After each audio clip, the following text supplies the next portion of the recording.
dans un instant. À venir dans un instant.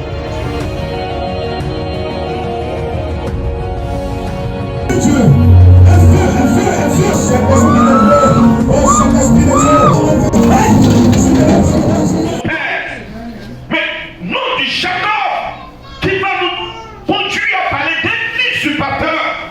Mais la Bible déclare que le père de Jacob a prononcé les paroles sur la vie de Jacob. Il a prononcé les paroles parce que Jacob s'était présenté à lieu place des saluts. Et Jacob a reçu la bénédiction de son père. Et son père lui a dit, mon fils, il dit, tu ne jeûneras devant personne, mais ce sont tes frères qui se prosterneront devant toi. Amen. Mais la Bible déclare que la vie de Jacob a été une vie d'échec, une vie de difficulté, jusqu'à ce que Jacob arrive sur Laban.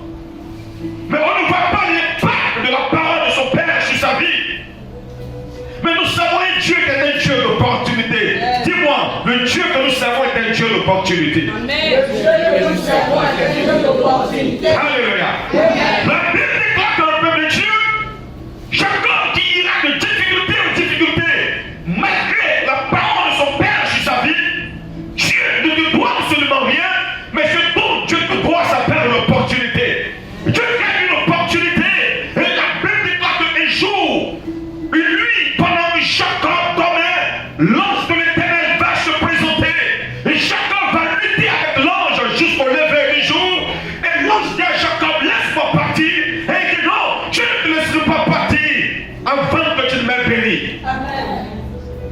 Bien-aimé, c'était une opportunité pour Jacob de changer les circonstances de sa vie. C'était une opportunité pour Jacob de changer l'histoire de sa vie. Alors bien, si tu es là cette nuit, ne manque pas de prier. Un homme de destinée, une femme de destinée est un homme et une femme de prière. La Bible déclare que l'apôtre Paul dit à Timothée, il est d'après la prophétie qui a été faite sur toi, combat le bon combat. Donc la prophétie sur ta vie, bien-aimé, te pose des combats. Quelqu'un ne m'a pas dit amen.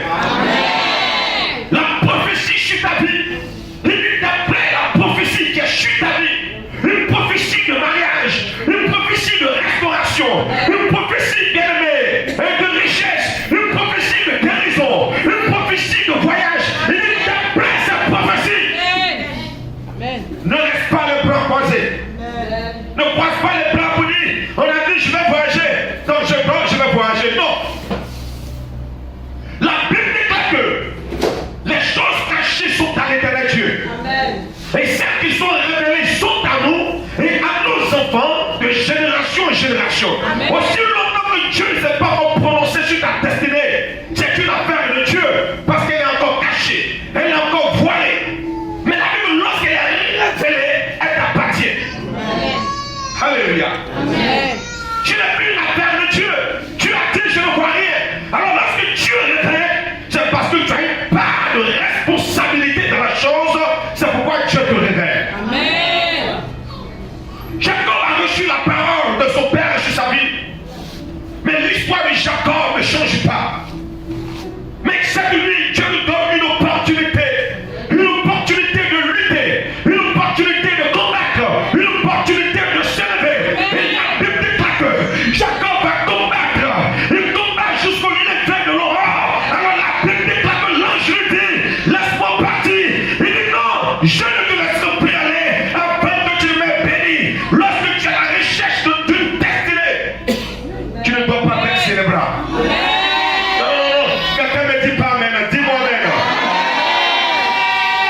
Tu sais ce que j'aime dans l'amen. Alors j'ai dit à Dieu, je ne suis point un hébreu. Alors Seigneur, peux-tu me permettre d'avoir la compréhension de Alléluia? Alors Dieu me dit, quand tu dis Alléluia, tu l'avais dit simplement allons là où il y a. Non, quelqu'un ne me suit pas. Quand je dis Alléluia, j'ai dit allons là où il y a. Et quand tu dis Amen, tu dis prophète, amène-moi là-bas. Alléluia. Parce que tu ne connais pas la direction. Tu ne sais pas là où se trouve la chose. Alors quand moi je te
Jacob lutte, l'ange le frappe à l'embrasure. Alors Jacob commence, lui, à trébucher, mais il reste debout. Et alors, l'ange lui dit, laisse que j'aille. Il dit non, tu ne partiras pas avant que tu ne me bénis. Et l'ange lui dit, quel est ton nom?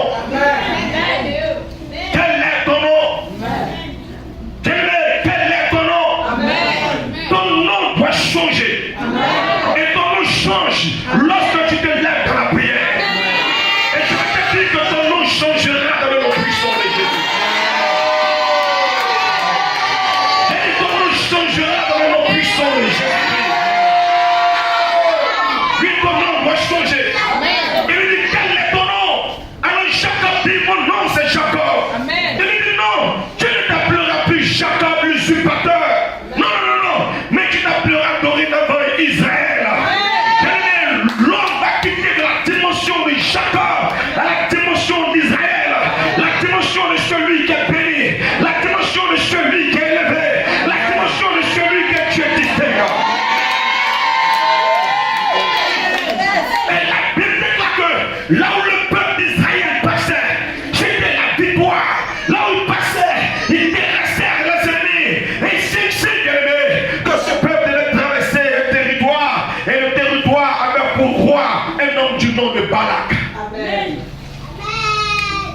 Donc, lorsque Balak a appris qu'il y avait le peuple d'Israël qui devait traverser son territoire, la Bible déclare que Balak a pris peur et Balak est allé louer le service des charlatans, le service des dévins du nom de Balaam. Il dit, Balaam, viens, mais viens me maudire ce peuple-là, afin que ce peuple-là soit affaibli, afin que ce peuple-là soit affaibli, pour que je puisse l'oppresser, pour que je puisse le dominer. La Bible déclare qu'ainsi, Balaam va se lever, et Balaam va partir des autels à l'Éternel, dans le but de maudire le peuple de l'Éternel. Mais il y a une chose, bien-aimé, que Balak a oublié. Si, bien-aimé, l'homme n'avait pas changé de dimension. Quelqu'un me suit très bien. Il pouvait maudire si l'homme n'avait pas changé de dimension. Dans la tête de Balak, ça résonnait toujours Jacob. Mais ce qu'il a oublié, c'est que Dieu a changé la nature de l'homme. C'est que lui, c'est juste d'implanter les productions. Mais nous allons aussi travailler et renforcer en vue d'expérimenter la gloire qui vient de Dieu. Quelqu'un me suit. Alors la Bible déclare que ici, Balaam va commencer à consulter l'Éternel. Et voici la révélation qui sort. Il dit ceci, je le vois, mais non maintenant. Je le contemple, mais non de près. Un astre sort de Jacob. Il dit un astre sort de Jacob. Donc le français d'ici est trop gros. Une étoile sort de Jacob. L'homme chante Katarama. Une étoile sort. Et un cercle s'élève sur Israël. Une étoile sort de Jacob. Bon, Balaam, tu ne peux maudire ce peuple. Parce que ce peuple-là, au sein de ce peuple, une étoile est en train de sortir. Et laisse-moi te dire que dans chaque ciel, il y a des étoiles. Dans chaque ciel, il y a des étoiles. Dans chaque famille, il y a des étoiles. Et je vais prophétiser en te disant que tu es l'étoile de ta famille. J'ai dit que tu es l'étoile de ta famille.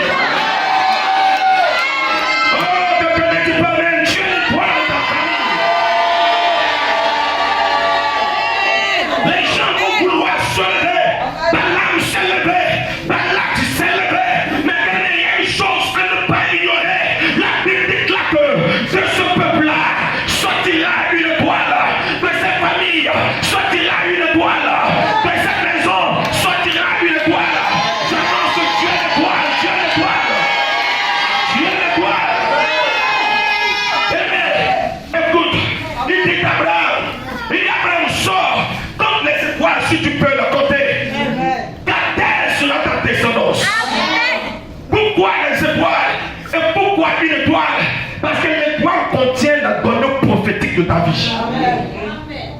Alléluia. L'étoile contient les données prophétiques de ta vie. Et c'est pas, il y a des personnes élevées qui ont pour mission diabolique de pouvoir t'élever, usurper, bloquer, arrêter, noircir ton étoile. La Bible déclare dans Matthieu, le chapitre 2, verset 2. Le marche de l'Orient arrive à Bethléem. Et lorsqu'ils arrivent à Bethléem, ils vont passer par le palais royal et ils vont trouver Hérode. Il dit, où est le roi qui vient de naître? Amen. Car nous avons vu son étoile. Yes. Amen. Amen. Car nous avons vu son étoile. Amen. Donc le mage avait la capacité de lire dans les étoiles. Amen. Et lorsqu'il lit dans l'étoile qui apparaît, il lit que cette étoile annonce la venue d'un roi dans le monde. Amen. Alléluia. Amen. Donc, bien-aimé, ton étoile contient des données prophétiques. Ton étoile contient ta destinée. Dans ton étoile, bien-aimé, celui qui a les yeux de l'esprit, celui qui a les yeux de l'esprit peut savoir qui vient de naître ou qui est sur le point de naître. C'est pas bien-aimé, il y a des personnes mystiques, il y a des personnes sataniques, il y a des personnes diaboliques qui essaient de neutraliser les étoiles. Bien-aimé, même le monde dans lequel nous sommes parle d'étoiles. Quand un hôtel est beau, on parle de 7 étoiles. Même le monde a compris ça. Quand les équipes nationales vont pour jouer et puis sont champions, on ajoute des étoiles sur le maillot. Pour signifier combien de fois ils ont été champions. Donc l'étoile parle de la noblesse. Vous rentrez dans l'armée. Quand quelqu'un est gradé sur son treillis, on met des étoiles. Sur son béret, il y a des étoiles. Et les étoiles là prouvent le rang ou la position qu'il a. Donc même quand il ne te dit pas son titre, et puis tu maîtrises l'hiérarchie militaire, quand tu vois son béret, tu dois savoir qui est dans l'armée. Quelle est ton étoile t'identifies? J'ai dit ton étoile là t'identifies. Je veux que tu t'indignes. Je veux que tu t'indignes. Et vous savez quelle est la force d'une étoile? Waouh! La nuit n'est pas belle. La nuit n'est pas belle. Ce qui fait la beauté de la nuit, ce sont les étoiles dans le ciel. Tu as dit, pasteur, je suis sorti d'une famille sombre. Je suis sorti d'une famille pauvre. Je suis sorti d'une famille misérable. Je suis sorti d'une famille en difficulté.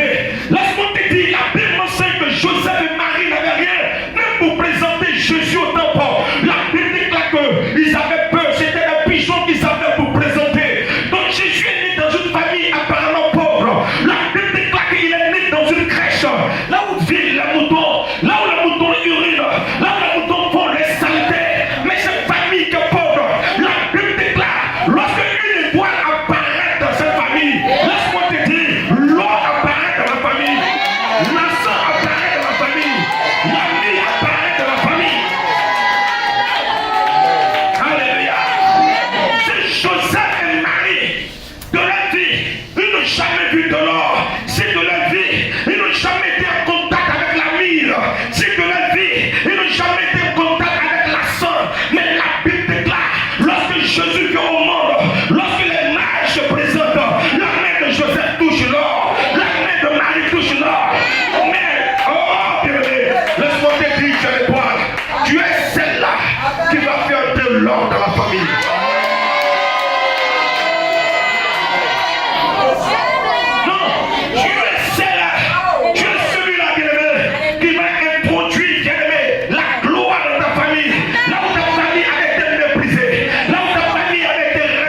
étoile. Parce que tu es une étoile. Je dis parce que tu es une étoile. La Bible déclare que lorsque Hérode a appris que un roi est né, Hérode s'est mis en mission de pouvoir tuer l'étoile. Oh. Non. J'aime souvent dire, quand tu étais bébé, qui t'a fait ton premier père? Qui est cette personne? Deux femmes ont accouché le même jour et elles dormaient dans la même maison. Une s'est couchée sur son enfant et son enfant est mort. La Bible est claire en disant, elle s'est levée au milieu de la nuit, pas au milieu du jour, au milieu de la nuit. Symbole d'assoupissement, symbole de négligence, symbole d'un manque de vie de prière, symbole d'un manque de vie de consécration. Elle s'est levée au milieu de la nuit et pendant ce temps, l'autre femme était en train de ronfler. L'autre femme était en train de dormir profondément. La Bible déclare qu'elle a pris son enfant mort. Elle est allée, elle a trouvé l'autre femme et elle a couché son enfant mort. Elle a déposé cet enfant auprès de l'autre femme et elle a pris l'enfant vivant de l'autre femme. Elle a envoyé auprès d'elle. La Bible, lorsque la femme se réveilla, elle vit l'enfant et elle a su que ce n'était pas son enfant. Elle l'a su. Mais est-ce que toi, tu arrives à te rendre compte que ceux qui sont mis auprès de toi ne t'appartiennent pas? Parce que nous, chez nous, là-haut, ma maladie, je ne savais pas que tu avais une usine de fabrication de maladies. Je ne parle de quelque chose, tu me dis, pasteur, ma maladie. Non, toi aussi, tu as une maladie. Dis la maladie est non ma maladie. Parce que ce n'est pas ta propriété, ce n'est pas ta possession. Je suis en train de te poser la question sur tes affaires. Tu es en train de me dire, pasteur, mon petit commerce. La Bible déclare que la vie et la mort sont au pouvoir de la langue. Et celui qui lève en mangera les fruits. Aussi longtemps que tu dis un petit commerce, le commerce restera petit. Parce que le nom que tu donnes à l'enfant est le nom que l'enfant porte. Si tu l'appelles Béléjou, tout le monde l'appellera Béléjou. Si tu l'appelles maman, tout le monde l'appellera maman. Quel est le nom que tu donnes à tes activités? Le nom que tu donnes à ta vie? Le nom que tu donnes à tes enfants? Le nom que tu donnes à ton épouse? Le nom que tu donnes à ton époux? Exode chapitre 5 verset 5 dit, ne permets pas à ta bouche de faire pécher ta chair. Et ne dis pas en prison de l'envoyer que c'est une erreur. Et donc pourquoi Dieu s'irritera-t-il de tes paroles? L'idolâtrie de son père avait assombri son étoile. Et j'ai donc été en train de battre et qu'il était en train de faire autre chose que ce pourquoi il est venu au monde. Il est en train de manger autre chose que ce pourquoi il est venu au monde. Oh, il faut rappeler au souvenir de l'Éternel. Et il faut rappeler au souvenir de l'Éternel. Et un jour, David devient roi. Et pendant que David est dans le palais, David est en train de manger son caviar. David est en train de se mettre à l'aise. La Bible déclare qu'un souvenir est monté à la mémoire de David. Et David dit ici, y a-t-il quelqu'un de la maison de Saül à qui je dois faire du bien? Et on dit à David, il y a le petit-fils de Saül, fils de ton ami Jonathan. Il s'appelle Mephibosheth et il vit à l'autre départ de la maison de David. Alléluia. On dit, il vit à l'autre départ. Et quand bien même je ne suis pas un juif, je sais que quand de l'autre départ, c'est là où on se bat. Il vit à l'autre départ. La Bible déclare que Mephibosheth est exproprié des deux pieds. Oh, méfie-toi de ceux qui sont poètes qui échouent. Mephibosheth.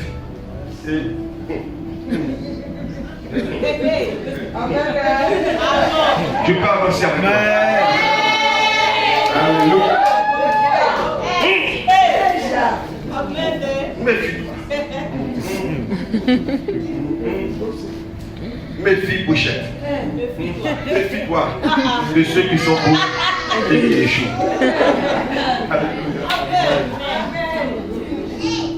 Je peux aller avec toi. Je peux avancer avec toi. La Bible déclare qu'il faut à l'autre départ. Et à l'autre départ, il trouve Méphibosheth. Mais où est-ce qu'il trouve Méphibosheth? La Bible déclare qu'il est dans la maison de Maquis. Et qu'est-ce que la Bible dit? La Bible déclare que Méphibosheth est stoppé des deux pieds. Lorsque Méphibosheth arrive auprès de David, voici ce que David va dire à ce jeune homme, petit-fils du roi. David dira, Méphibosheth, il dorénavant tu mangeras à la table du roi. Et Méphibosheth dit à David, qui suis-je? Moi, un chien pourri pour manger à ta table. Mais bien aimé, la révélation que David donne à Méphibosheth, il lui dit, tu mangeras à la table du roi. Parce que celui qui est assis à une table, bien aimé, celui qui est en face de lui ne peut voir son pied. Amen. Amen. Celui qui est assis à la table, celui qui est en face ne peut voir ses pieds.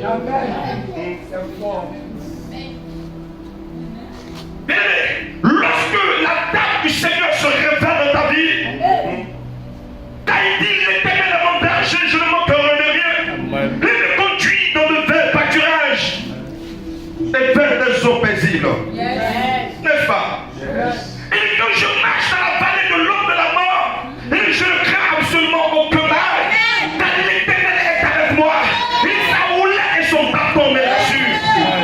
Mais il poursuit pour dire, il dresse une table devant moi, en face de qui? En face de mes adversaires.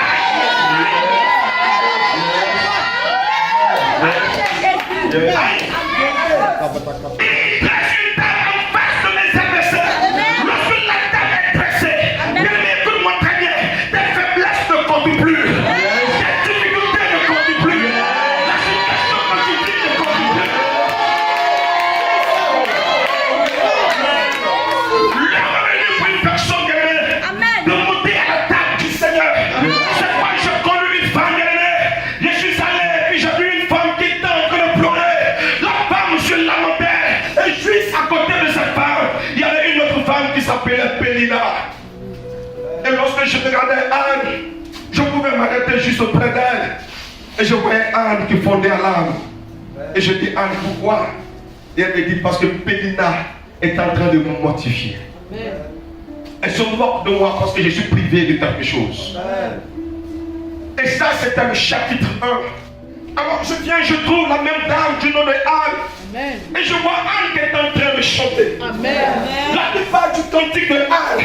Et dans le cantique de Anne, voici les paroles qui sortent. Elle dit, je connais l'Éternel. Elle dit, il va dans le fumier. Il va dans la poussière.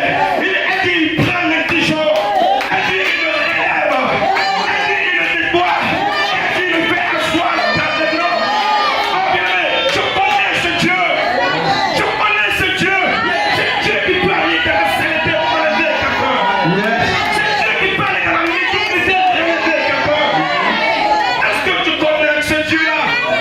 Le chapitre 1, c'était des pleurs. Mais le chapitre 2, ce sont les cantiques. J'ai connu un homme.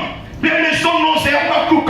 La Bible déclare que dans le chapitre 1, voici ce qu'il dit. Il dit, oh Dieu, les méchants prospèrent. Oh Dieu, les méchants sont riches. Oh Dieu, les méchants réussissent. Et alors, bien aimé, j'ai dit Habakkuk et le chapitre 2. Et Habakkuk dit dans le chapitre 2. Waouh. C'est ce qu'il dit. Il dit, j'étais à mon poste. Waouh. Quelle erreur ne te fait pas sortir de ton poste.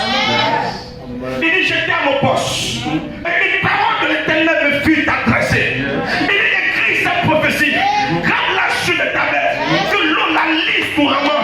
Car c'est une prophétie dont la période est déjà fixée. Il dit, elle s'accomplira. Mais elle s'accomplira certainement.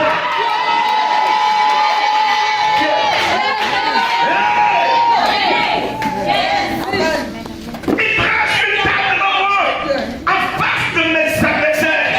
Il mouille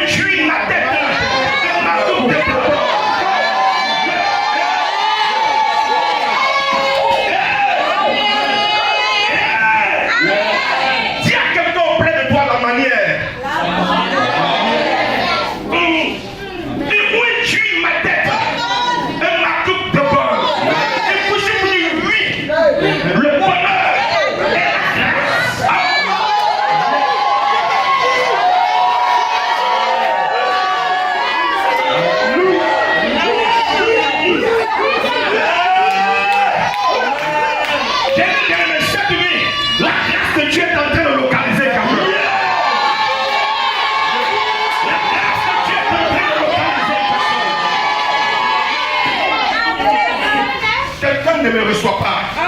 Lorsque la grâce te localise, ta démarche change, tes paroles changent, ta manière de faire change.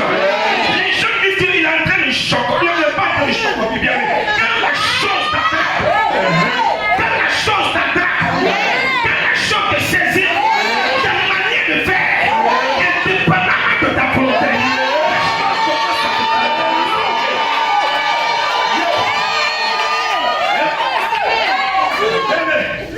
Dis à quelqu'un, prends mon photo maintenant. Prends mon photo maintenant. Après ce programme, tu ne vas plus me reconnaître.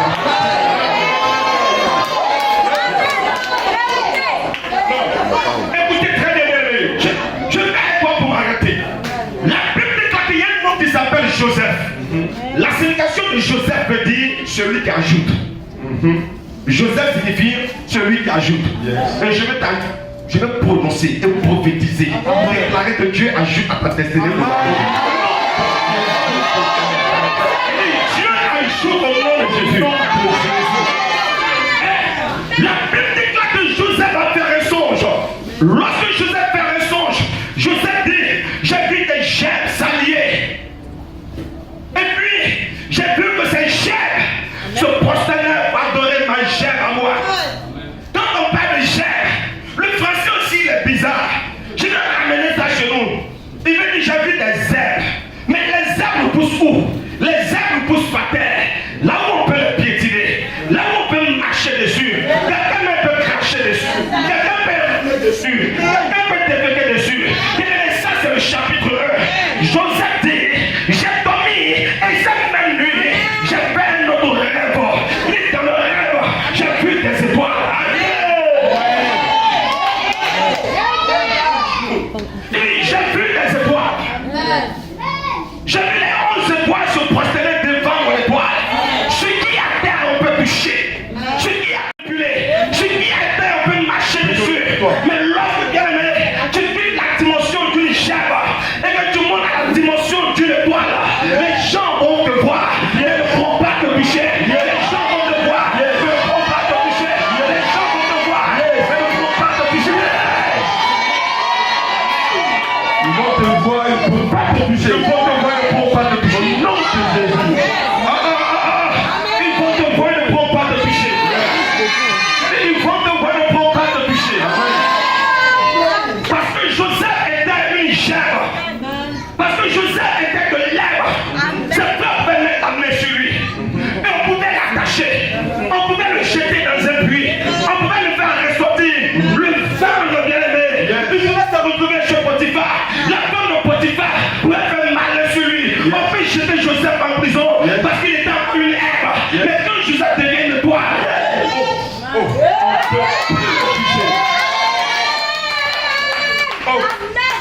Potiphar hier était le patron de Joseph.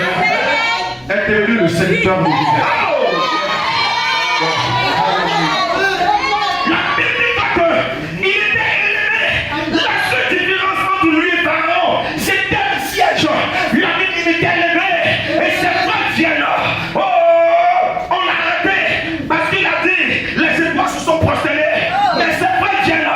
Et ses frères se prosternent.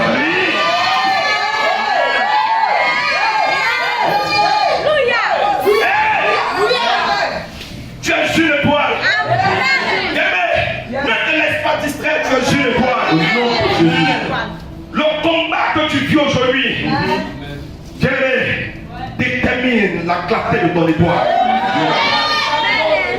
Plus ton étoile t'étire, plus s'attire le regard de gens. Je l'ai dit, mais pasteur, on m'attaque. Parce que les gens me jalousent. Parce que les gens me persécutent. Parce que les gens me font ceci. Depuis que j'étais enfant, jusqu'à cet âge précis, je n'ai jamais vu les enfants lancer des cailloux. Un arbre qui ne porte pas de fruits.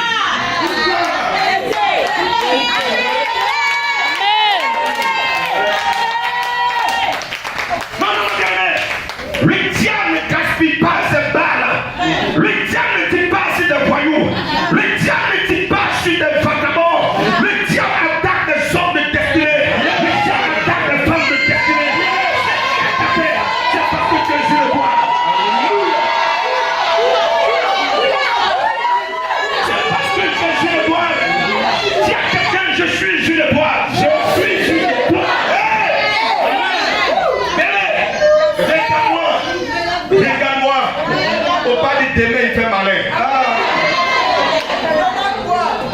Parce que l'élévation est des caprices. Plus tu t'élèves, plus tu deviens capricieux.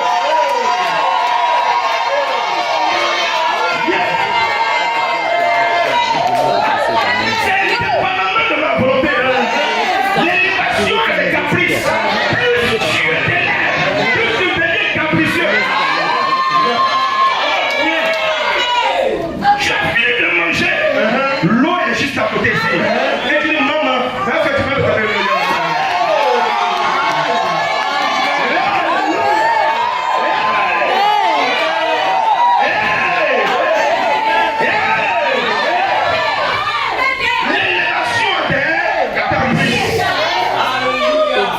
c'est indépendamment de ta volonté.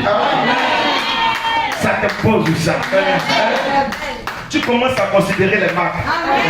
Ta démarche change. Mais tu as du sang. Est-ce que tu peux me parler un peu de ça?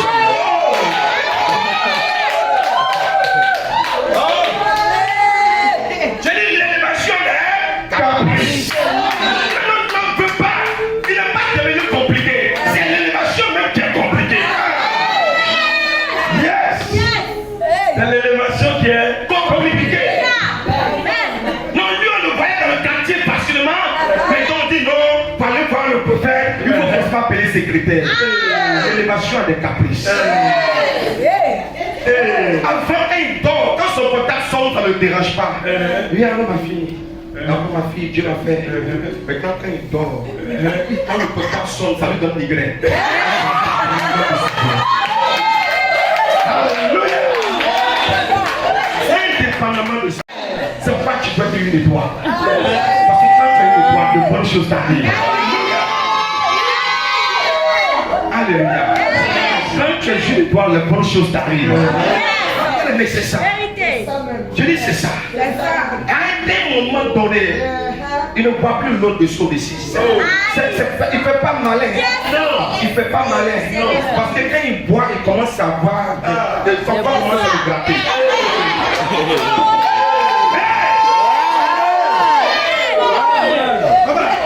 L'élévation a des caprices. Beaucoup que tu es capricieux, mais il fait ton chemin. Mettez le clé dans la marche.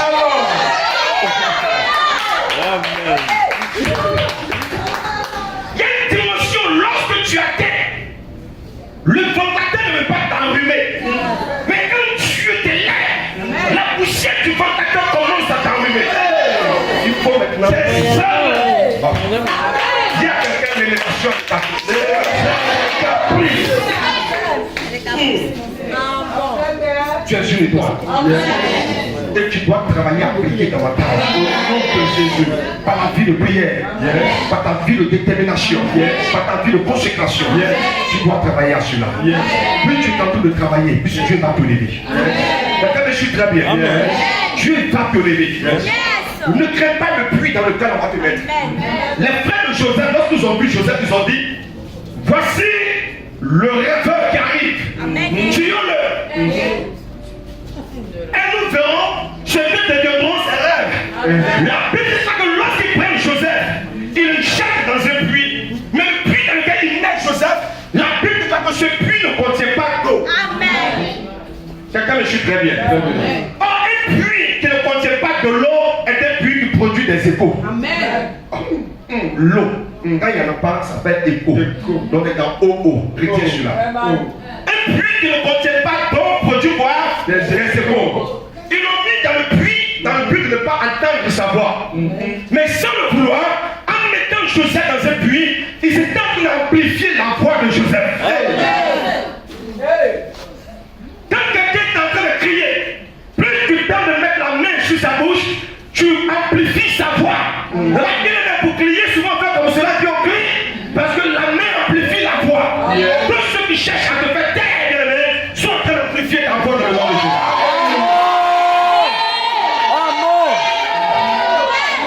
Vous savez ce qui m'intéresse dans ce puits? C'est que quand Joseph va devant, il n'y a pas de route.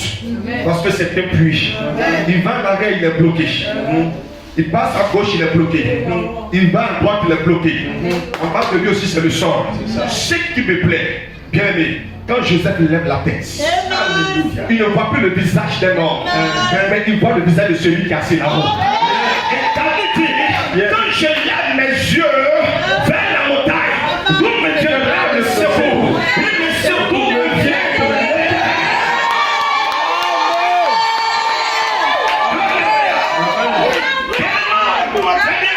Les gens pensent qu'ils sont en train de te bloquer, mais sans le savoir, lorsque tu es sur le bois, le problème à la vérité pour te connecter au ciel. Le problème pour te connecter au divin.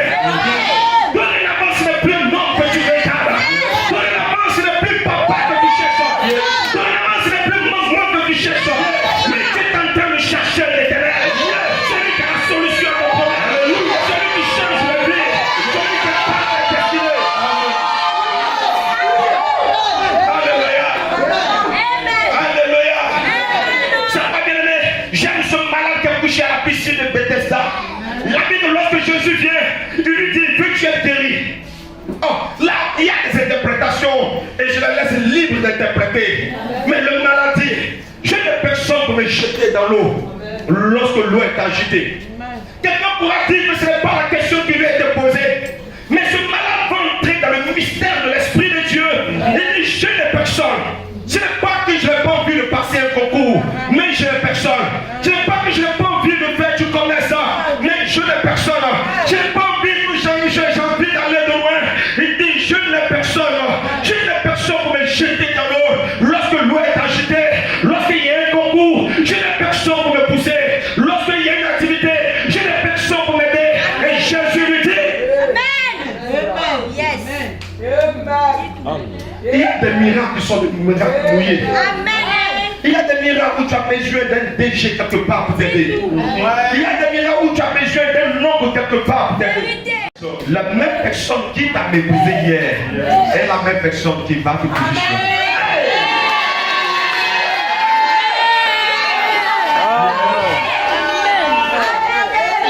J'accepte de Dieu cette pierre. Mais fais attention.